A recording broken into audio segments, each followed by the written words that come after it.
Hi, it's Debbie Skyrme. I'm Celebrant Spain, and as you might guess, I'm a celebrant in Spain. But I have a very special guest with me from right across the other side of the world, and it's Carmel Webster from Pink Ceremonies. Hello. Hi, Debbie. This is so exciting. We've been planning this so long, haven't we, Carmel? Oh, absolutely, absolutely. And I'm just so glad that it's finally happened. So tell me a little bit about you. Where are you? Are you Melbourne, or what Yes, kind of I'm, area are you based? yeah, I'm in Melbourne, Victoria, Australia, and I've lived here all of my life. So that's a whole 65 years. I've lived in the area that I'm living in now, which is South Springvale, which is part of the southeastern suburbs of Melbourne, for 36 years. And we're about, I don't know, 30 minutes drive, I guess, from the city. So it's not too far. And I've only been a celebrant for just 3.5 years, enjoying it absolutely immensely. And I've just had the best time, being able to join two people in wedlock so that, they can actually say, we are married officially. Yeah, now this is where you and I differ. Because back Yes. in the UK, I was a registrar of births, deaths, and marriages, so I officiated the legal contract side. Here in Spain, we separate the two. So you have to go to your local council to register your marriage, for example, and then you have your ceremonial celebration, which could be in a church with a minister, or it could be with somebody like me in a palace, a villa, wherever you want it to be. So I don't actually have the stress of organising the legal bit. I just got all the fun bit. Lucky you. Yeah, over here, we, for marriage celebrants here, that we have to be registered with the Attorney General's Department. And then we have to sign on to the Births, Deaths and Marriages Registrar. And it's called Rio in Melbourne, where we submit all of our documents online. And actually all documents now, they're asking all celebrants to go online to do all of their documentation. So basically you get the documents up on your screen, you fill them all in, then you print them out, get the couples to sign them, and then after the wedding and all the other official papers, then we have to scan them back into our computers, and then attach them to Rio and send them off to births, deaths and marriages that way. So yeah, it is a little bit on the complicated side, and I have to admit, it took me a while to get used to it. So as well as officiating ceremonies, you've got to be like a technical whiz. Yes, you really do, because it does take a lot of technicalities. Yeah. And one of my celebrant friends, he's 73 now, so he decided that because BDM wants all celebrants to submit their paperwork online, he just doesn't get it. Yeah. It's one step too far. Well, that's okay. That's okay. And it makes way for the younger celebrants coming up through the ranks as well, doesn't it? Well, that's right. Yeah. That's right. So another thing that I think we have perhaps a little difference between Australia and Spain is getting legally married in Spain. If you are a resident of the country, in so much as a citizen, you hold a Spanish passport, or you are marrying a partner with a Spanish passport, then you can get legally married. If you don't have a Spanish passport, depending on the province, it is really quite frustratingly difficult, and sometimes just, give up. It's very, very difficult if you're not a Spanish citizen to get legally married here. What about in Australia? Can I come over for a destination wedding and get legally married with you? Absolutely.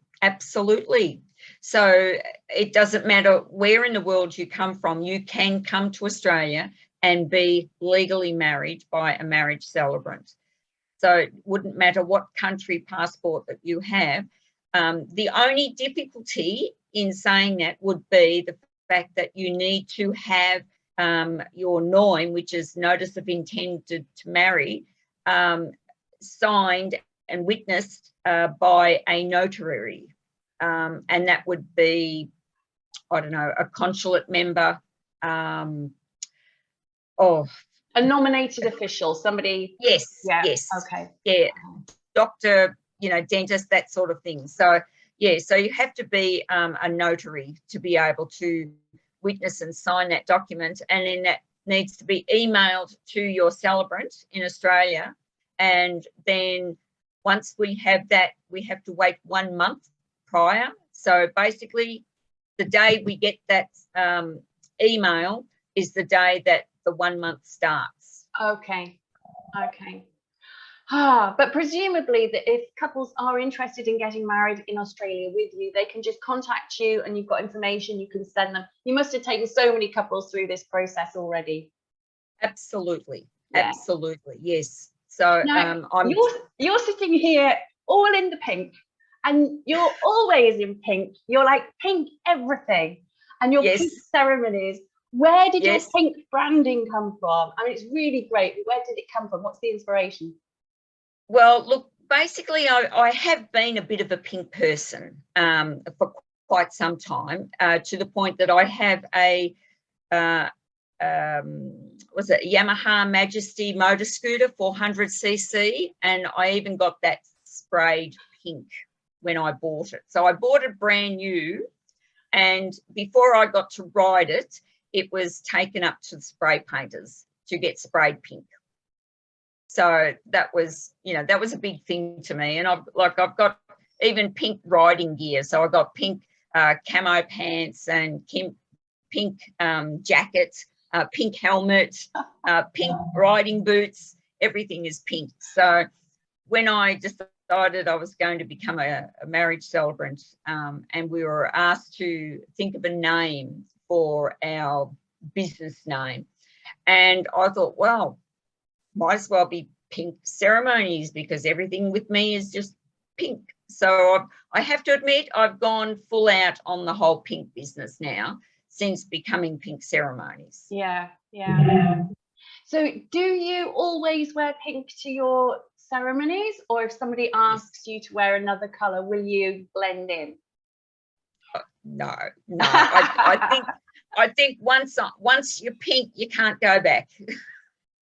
Yeah, and I think, look, I'm more of a everybody chameleon.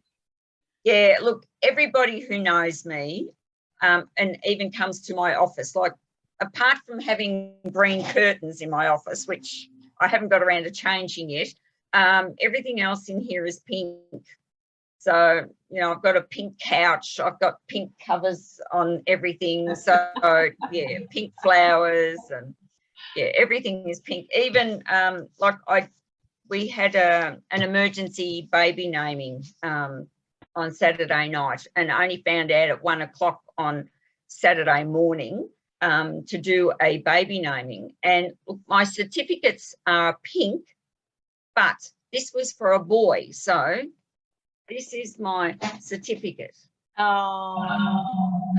But you can see the pink edges. You've got to have a bit of pink in there somewhere. Oh, absolutely. Yeah. Even I do files for all of my couples. So even my files. So even behind the scenes, everything's pink. Yes. And even my phone cover is pink. So yeah, everything is always pink. Pink hair, pink lipstick, pink glasses. Yeah. I have various wedding planners that organise quite big destination weddings, quite high budget destination weddings, and they send me their Pinterest storyboard with their colour scheme, and they always ask me to colour coordinate along with the colour scheme, so that we don't have a pink ceremony and I turn up in orange, for example. So this is another difference. I'm more of a chameleon. Personally, yes. I love brights. I'm wearing bright today. I love brights. But yeah, it's important so that all of the photographs for these particular types of weddings are all styled. They're really big on their styling. Yeah. Now, and look, sorry, go on.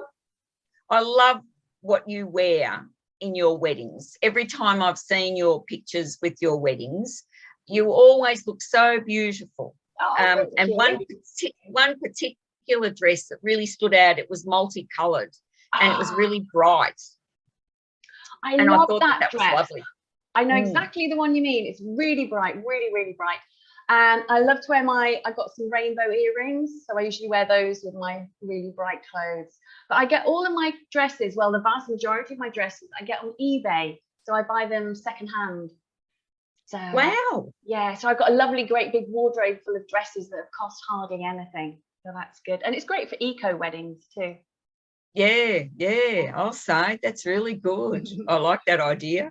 Now, the last thing I wanted to ask you was about your name changing, because I was on your website earlier and I noticed you have a name changing service. So is it not normal? I mean, here in Spain, women don't change their name after when they get married to a husband, for example. A woman doesn't take a man's name, but in the UK, they tend to take the man's name. So what happens in Australia?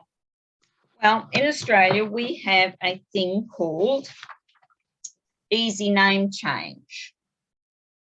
And what this organisation do is they, you give them basically, so you only change your name once, right? Instead of chasing around the countryside, changing your name for everything like your driver's licence, your passport, your Medicare, which is the health service here, your utility bills, the bank, everything, right? You want to change your name to your husband's name. Well, then you do it once with this organisation and they do it all for you.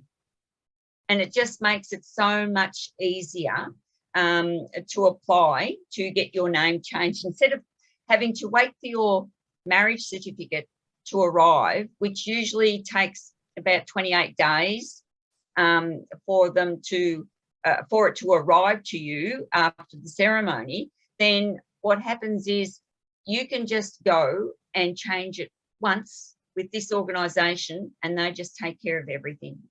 And is it a trend that a woman will take her husband's name, or is the modern trend just to, this is my name, this is who I am, I'm married to you, but, you know, I'm keeping my name? Well, look, in a lot of occasions, because the area that I live in, it's a lot of Asians, and Asians tend to keep their own names. So therefore, they're not interested in this service at all. But in Australia, it's like, how can I explain it without making it sound silly? It's almost like tax fraud. So because being married, you're on a different tax bracket to what you are being single. So although it isn't tax fraud, it's like, okay, I'm keeping my name, so basically nobody's going to know that I'm married because I'm not Mrs., I'm Ms.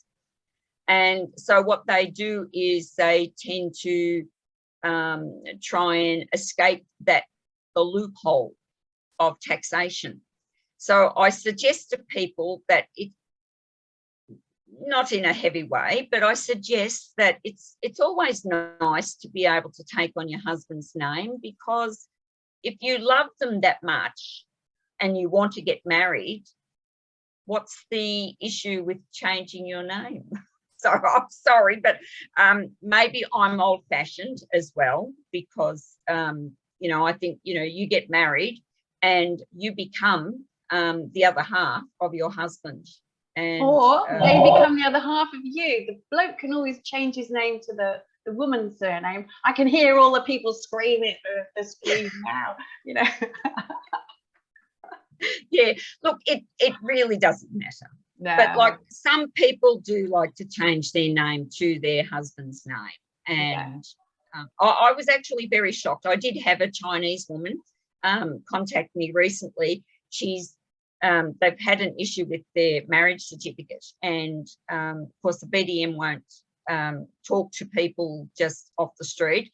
They will talk to their service partners, which are celebrants and religious leaders. But yeah, so she's having an issue with that because she wants to change her name on her passport, and she can't until she gets her official marriage certificate. So she's having some issues regarding that. So I've had to step in and contact BDM regarding this issue. So yeah, there are going to be lots of people that want to contact you about all different things, lots of different questions. How can they get hold of you? What's your website? What's your email? Are you on Instagram? Are you on Facebook? How can we get hold of you? Yes, I'm on Facebook and I'm on Instagram at Pink Ceremonies, and my web address is https://pinkceremonies.com.au. Lovely. Okay. Well, what I'll do is I'll put all these contact information details in as a text under, so people don't have to remember. So that's really good to know. So Carmel, thank you so much for taking the time to chat with me. And we must do it again sometime and not leave it so long. Oh, I hope so. Just to tell everybody that I'm Debbie Skyrme, I'm Celebrant Spain, and I'm celebrantspain.es or Celebrant Spain on social media. So I'll catch you all again later. And Carmel, thank you so much for staying up to chat with me, because we've got quite a difference between my time zone and your time zone, and a difference in season as well. There's me in next to nothing, and there's you in your jumper. Yeah. But yes, we've got so many similarities as well as differences. So it's lovely to chat with you. It was wonderful to chat with you too. Thank you very much, and we'll chat again soon. Bye.